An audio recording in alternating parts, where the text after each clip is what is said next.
besleniyor.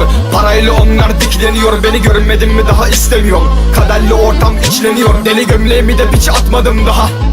Saklanır salak muhabbetlere alıştığım kadar anladım gel olmuyor yalan. Eder seni hayat bak çilem nedir bilinmez. Bedel öder kalanlar. Siren sesi ayağa kalk. Neler neler dönüyor gitmek istesen de hep yakandalar.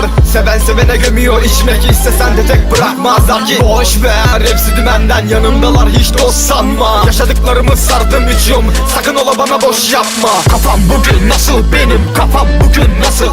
Kafam bugün düşer bro bana bir şey sarıl. Kafam bugün duman benim kafam duman. Kafam bugün harman benim lazım sarmam.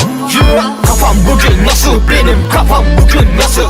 Kafam bugün düşer bro bana bir şey sarıl.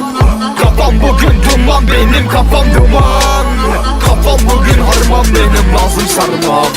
Sonrası yok bu hayatım mezar. Olacak bütün krallar çünkü bir mermiye bakıyor her şeyi bilesin. Oğlum dönüyor sırayla kafam bugün nasıl benim bak. Üstüme geliyor duvarlar inan uyarmam bir daha duyanlar mı var. Karanlık yollara baktığımdalar aklımdalar düşmez sana hakkım haram. Kurnaz falan duyanlara söyleyin saçtım para ve baskınlara. Alıştım kandım değiştir kartı değiştim tanrım kancıklarla. Barışlı dostlarım sarıldı yaktım sönecek sandım dönünce yandım. Kafam bugün nasıl benim kafam bugün nasıl.